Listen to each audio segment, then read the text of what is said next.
Good morning students, welcome to the new session. Today we are starting with the chapter moral science. So सबसे पहले students हमें ये जानना important है कि what is the moral science? Moral science क्या होता है? Moral science एक ऐसा subject है जो हम किसी भी बच्चे के अंदर जब moral science की जो भी values है उसको develop करते हैं तो बच्चा सोसाइटी में अपनी लाइफ इन फ्यूचर बहुत ही स्मूथली जी सकता है। मॉरल वैल्यूज वैसे तो बहुत सारे होते हैं लेकिन कुछ मॉरल वैल्यूज आज मैं आपको यहाँ पर बताऊंगी।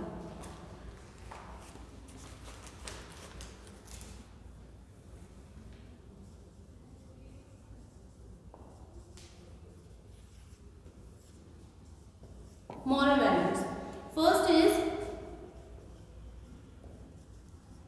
ऑनेस्टी। ऑनेस्टी क्या है? ऑनेस्टी मीन्स ईमानदारी। सो ऑनेस्टी एक ऐसी चीज है जो किसी भी बच्चे के अंदर अगर होगी तो वो हर फील्ड में सक्सेस हासिल करेगा। ऑनेस्टी होना एक बहुत इंपॉर्टेंट चीज है हम लोगों की लाइफ में। Second, hard work. Hard work क्या होता है? किसी भी फील्ड में जब हम किसी भी चीज के लिए वर्क करना स्टार्ट करते हैं तो ये जरूरी नहीं होता है कि हमें वो चीज बहुत ही इजीली मिल जाए। उस काम को करने के लिए हमें स्ट्रगल भी करना पड़ता है और कोई भी काम जब हम स्ट्रगल से करते हैं तो वो चीज़ हमें बहुत अच्छे से मिल जाती है। तो मॉरल वैल्यू का एक दूसरा पॉइंट जो हार्ड वर्क है वो बहुत ज़्यादा इंपॉर्टेंट है। हर फील्ड में हमें हार्ड वर्क की ज़रूरत होती है।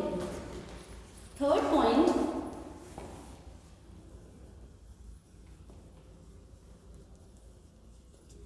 Respect for others. Moral value का third point respect for others, ये मोस्ट इंपॉर्टेंट पॉइंट्स। क्यों? क्योंकि हमसे जो भी बड़े हैं, हमारे घर में हमारे मम्मी हैं, पापा हैं, ग्रैंड पेरेंट्स हैं या हमारे जो भी सिबलिंग्स हैं, हमें उनकी रिस्पेक्ट करना चाहिए। अगर हम उनकी रिस्पेक्ट नहीं करेंगे तो हम एक अच्छे बच्चे कभी नहीं कहला पाएंगे। तो रिस्पेक्ट फॉर अदर्स, हमें हमेशा बड़े लोगों की रिस्पेक्ट करनी चाहिए। Point 4, cooperation. Cooperation means suppose हम कोई भी काम कर रहे हैं तो हम ये चाहते हैं अगर हमसे वो काम नहीं हो पा रहा है तो कोई दूसरा हमारी थोड़ी सी हेल्प कर दे, दैट इज कॉल्ड कोऑपरेशन। इसी तरीके से अगर कोई हमारा फ्रेंड है या हमारा कोई भी फैमिली मेम्बर है, अगर वो कोई वर्क कर रहा है और हमारे सपोर्ट की उसको ज़रूरत है तो ये ज़रूरी नहीं है कि हम हमेशा उसे मना कर दें, हमें कोऑपरेट करके उसके साथ उस वर्क को आगे बढ़ाना चाहिए। Point 5, kindness. काइंडनेस मीन्स दयालुता।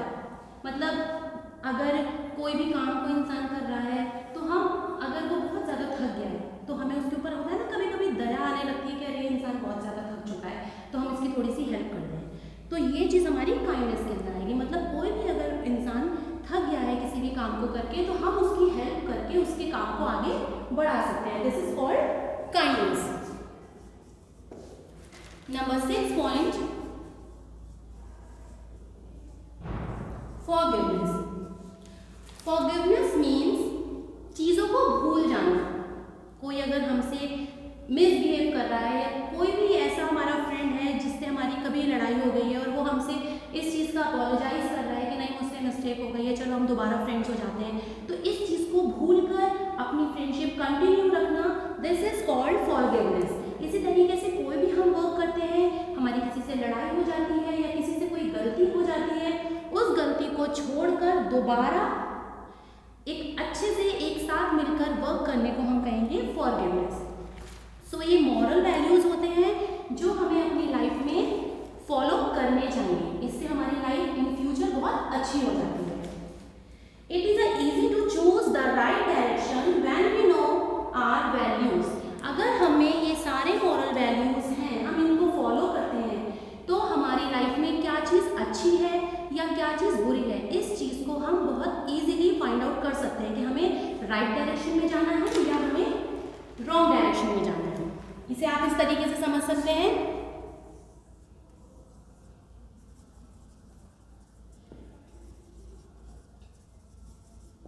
Right direction and wrong direction. अगर हमारे अंदर ये सारी moral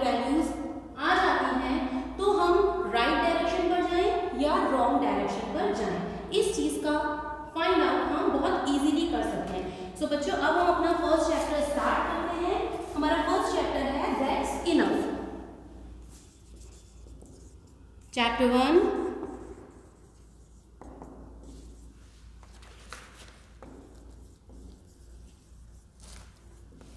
that's enough. That's enough का मतलब होता है बस बहुत हुआ।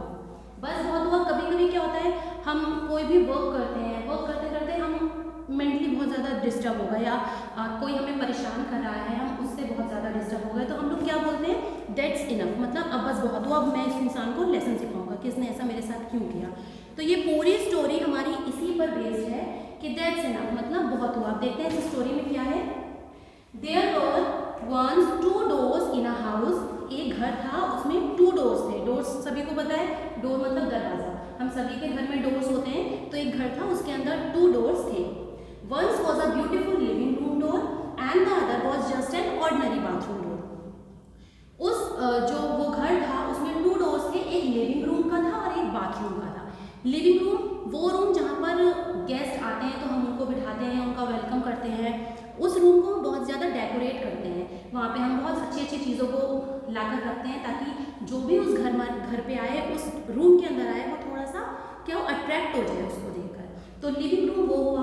और बाथरूम रूम जो होता है, जहाँ का डोर हम नॉर्मल ऑर्डिनरी डोर यूज़ करते हैं क्योंकि वहाँ पर कोई आता जाता नहीं है। तो उस घर में जो 2 डोर थे, एक लिविंग रूम का था और एक बाथरूम का था। They both led a woeful life. वो दोनों ही अपनी लाइफ जो थे जी रहे थे, दोनों door.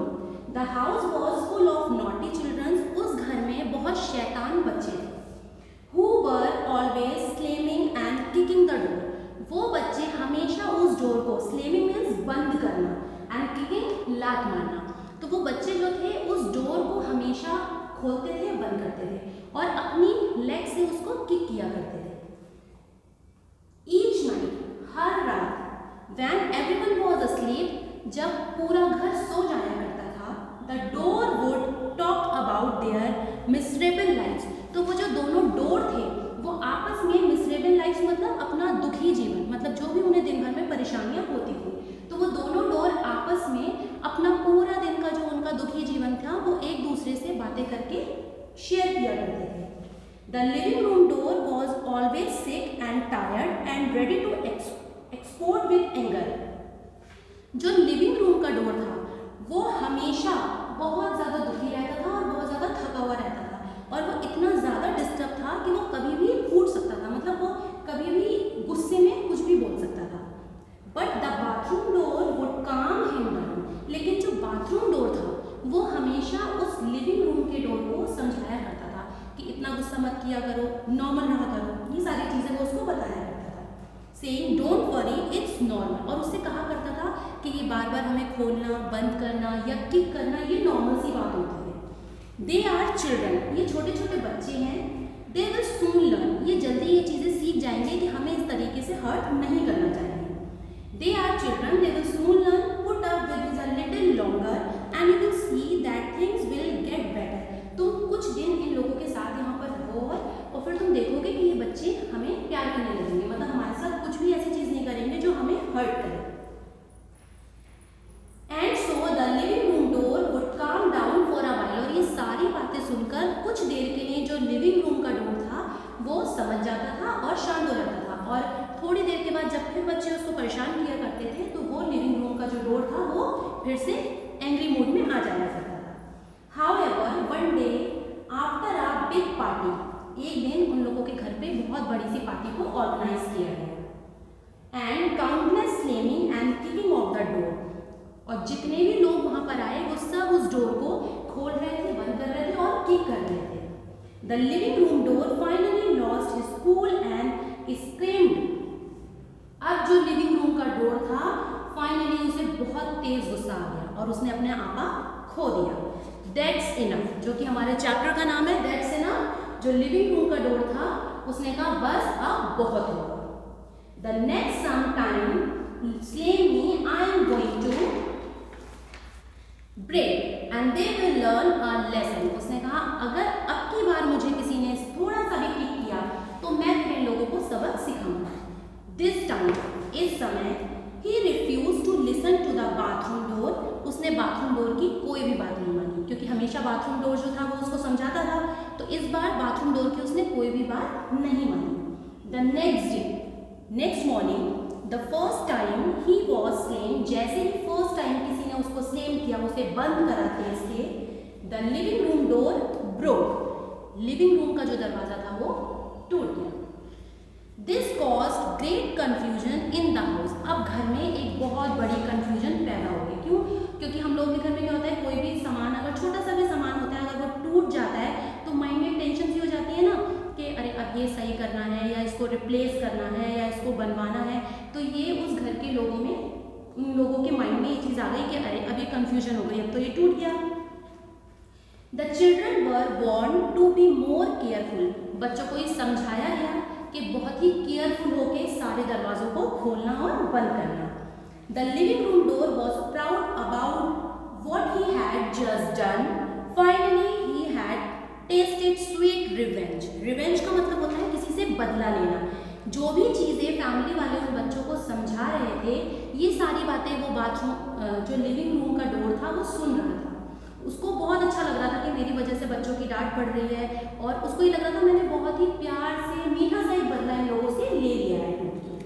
However, after a few days, कुछ दिनों के बाद, the owner of the house got tired to seeing a broken door, जो घर का ओनर था वो टूटा हुआ दरवाजा देख देखकर अब बहुत ज़्यादा थक चुका था। उसको बहुत ज़्यादा थकान हो रही थी ये सोच के कि अरे अब ये टूटा हुआ है, मुझे इसको मेंट करवाना है या मुझे इसको रिप्लेस करवाना है, तो वो ओनर बहुत ज़्यादा थक चुका था। Instead of mending the door, बजाय इसके कि वो उस डोर को बनवाता, मेंडिंग मीन्स होता है बनवाना, बजाय इसके कि वो उस डोर को बनवाता, they decided to replace it, उसने ये डिसाइड किया कि इससे अच्छा मैं इस टूटे हुए डोर को बनवाता हूँ, मैं इसको निकाल कर दूसरा नया डोर यहाँ पर फिट करवा देता हूँ, और उसने उस डोर को रिप्लेस कर दिया। The old door was removed and thrown outside next to the rubbish, उसने उस डोर को निकलवाया और बाहर जो कूड़ा पड़ा था उस कूड़े पे उस डोर को फेंक दिया। There lay the beautiful living room door, regretting what it had done. Regretting का मतलब होता है पछताना। अब जब उस डोर को वहाँ से निकलवा लिया तो जो लिविंग रूम का डोर था, अब उसे अपने ऊपर बहुत पछतावा हो रहा था कि अरे मैंने ये क्या किया, मैं खुद जान के टूट चुका था और इन लोगों ने मुझे यहाँ से निकलवा दिया।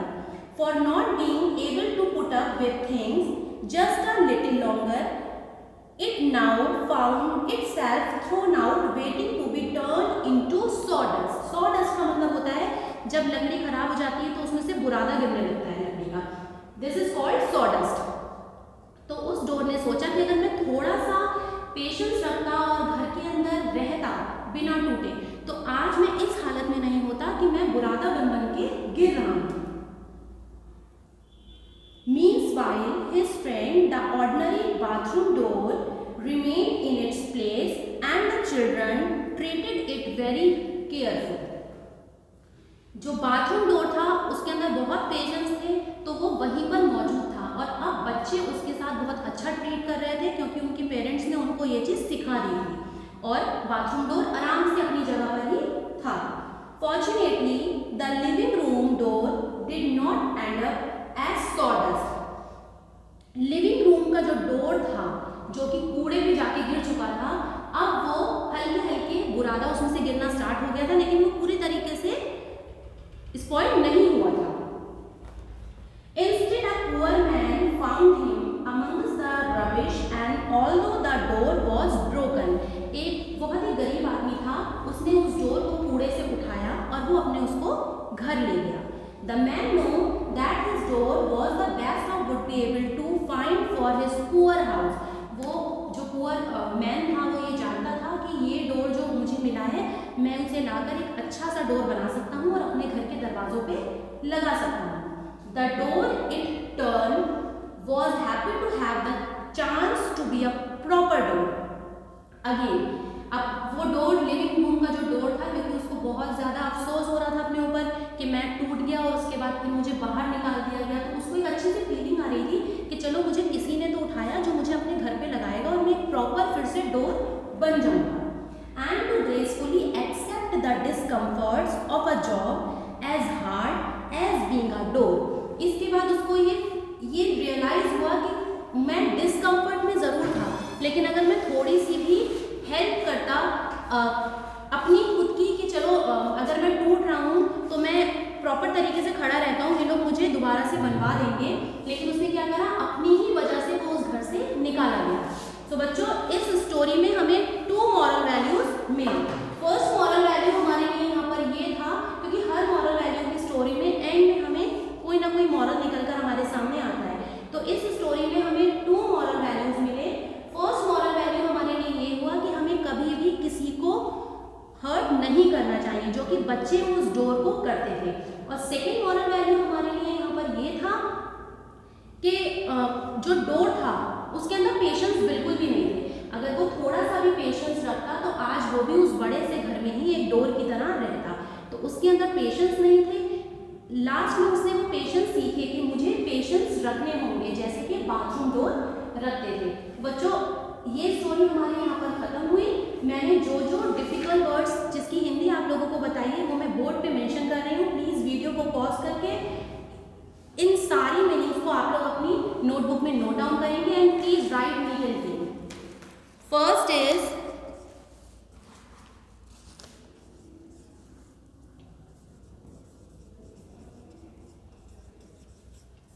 Slimming. Slimming means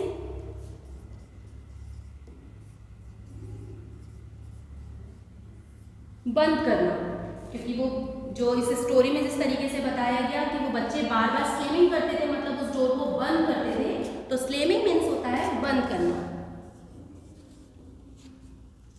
second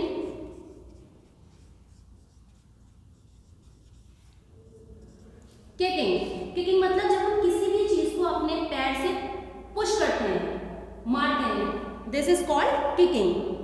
kicking मतलब लात मारना किसी भी चीज को। Third point is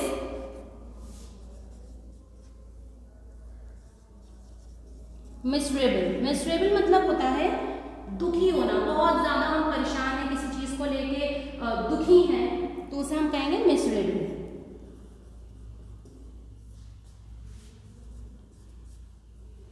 number 4 living room.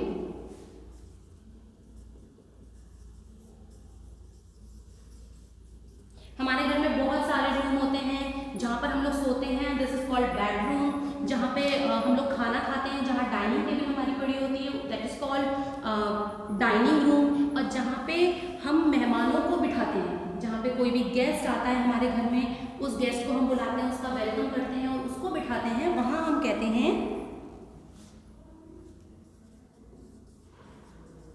बैठक कक्ष। लिविंग रूम मतलब बैठने की जगह, लिविंग रूम। नंबर 5 सिक। ये सबको पता होगा। सिक मतलब जब हम लोग बीमार होते हैं हम कहते हैं हम सिक हैं आज। सिक को हम इल भी कह सकते हैं, बट यहाँ पर सिक वर्ड का यूज हुआ है, तो सिक का मतलब होता है बीमार। Number 6 tired. टायर्ड मतलब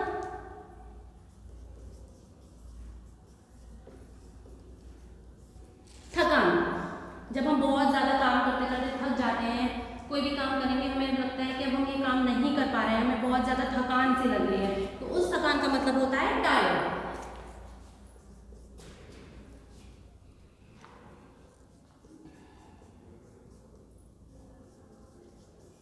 एक्सप्लोड। एक्सप्लोड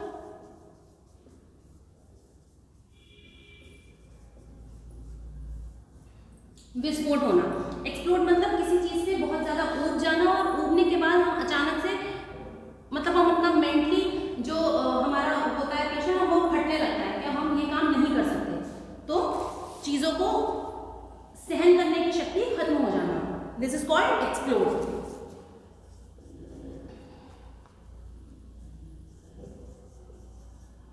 काम। काम मतलब बहुत ही शांत नेचर का होना। मतलब अगर हमें किसी चीज को देख के गुस्सा भी आ रहा है, लेकिन अगर हमने अपने गुस्से को कंट्रोल कर लिया है, दिस इज कॉल्ड काम। काम का मतलब होता है शांत रहना।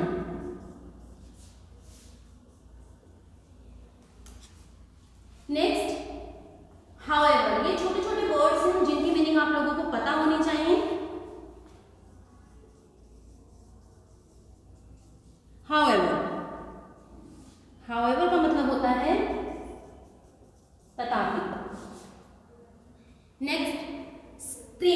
स्क्रीम का मतलब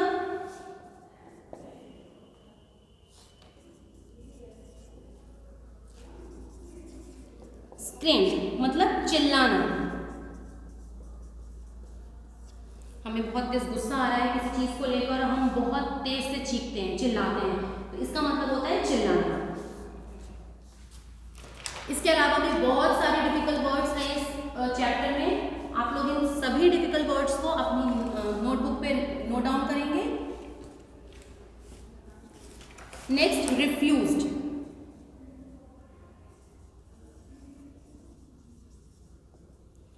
रिफ्यूज का मतलब होता है किसी चीज को इनकार करना या मना करना। मना करना, कोई भी काम हमें करना है और हमारा उस चीज को करने का मन नहीं है तो हम उस चीज को रिफ्यूज कर सकते हैं। रिफ्यूज का मतलब होता है चीजों को मना करना।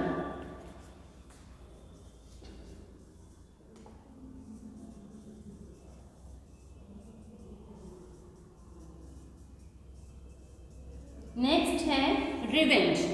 रिवेंज का मतलब होता है किसी इंसान से बदला लेना। कभी कभी हम लोग खेलते हैं, हम कहते हैं ना कि चलो हम इस इंसान से बदला लेते हैं, तो this is called revenge. Revenge का मतलब होता है किसी भी इंसान से बदला लेना।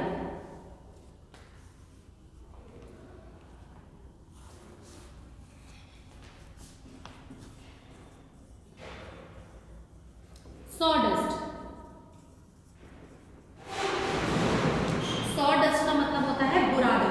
जैसे मैंने अभी स्टोरी में आप लोगों को बताया कि जब लकड़ी खराब हो जाती है, खराब होने के बाद हमने घर पे भी देखा है, कभी लकड़ी में कोई भी कीड़ा लग जाता है तो उसका बुरादा गिरने लगता है, तो उस बुरादे को हम कहते हैं सॉडस्ट।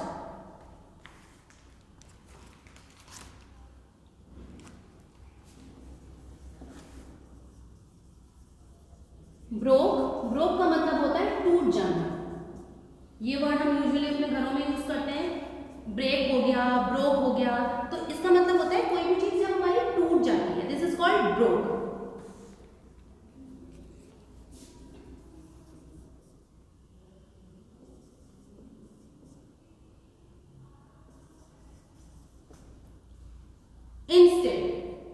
इंस्टेड का मतलब होता है बजाय। बजाय मतलब जैसे हम लोग नॉर्मल बोलते हैं ना, instead of this and that, मतलब ऐसा हो जाता बजाय इसके। इस तरीके के जो वर्ड्स होते हैं उसे हम कहेंगे बजाय, इंस्टेड।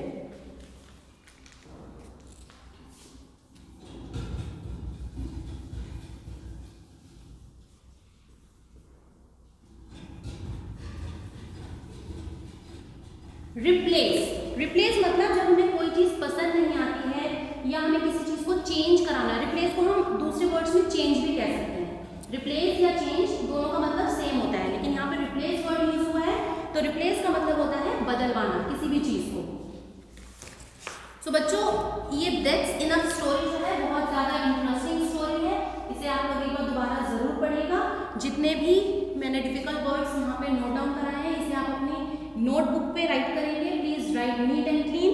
सभी के मतलब मैंने यहाँ समझा दिए हैं। इसके अलावा अगर आपको लगता है कि इस स्टोरी में कोई भी ऐसा डिफिकल्ट वर्ड्स है जो आपको पता है लेकिन हाँ दूसरों को हो सकता है नहीं पता, तो वो आप इसमें नोट कर सकते हैं। सो मॉरल वैल्यू एक ऐसा सब्जेक्ट है जिसमें आपको हर स्टोरी में कुछ ना कुछ मॉरल लास्ट में निकल के आपके सामने जरूर आएगा और उससे कुछ ना कुछ आप सीखेंगे। मैं इसका एक एग्जाम्पल देती हूँ। हम लोगों ने बचपन में एक स्टोरी सभी ने पढ़ी होगी, रैबिट और टॉर्टॉइस की स्टोरी। उस स्टोरी में क्या हुआ था, उस स्टोरी में दो एनिमल थे, एक रैबिट था और एक टॉर्टॉइस था।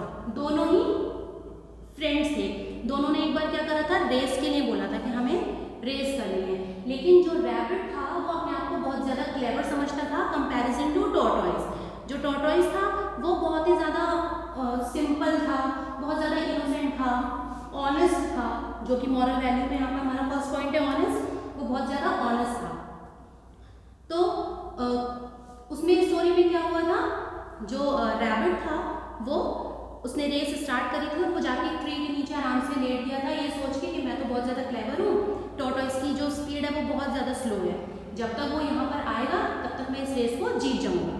लेकिन लास्ट में उसमें क्या मॉरल निकला था कि जो ज़्यादा अपने आप को क्लेवर समझता है वो कभी भी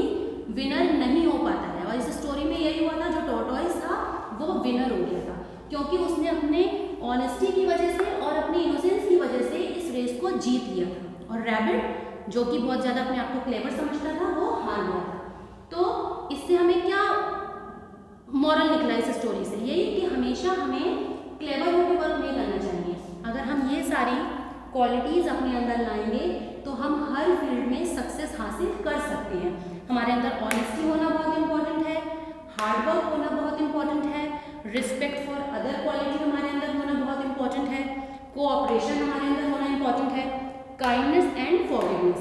ये 6 सब्जेक्ट हमारे अंदर होना बहुत ज़्यादा इम्पॉर्टेंट है। अगर ये सारे पॉइंट्स हमारे अंदर आ जाते हैं तो हम हर फील्ड में सक्सेस कर सकते हैं।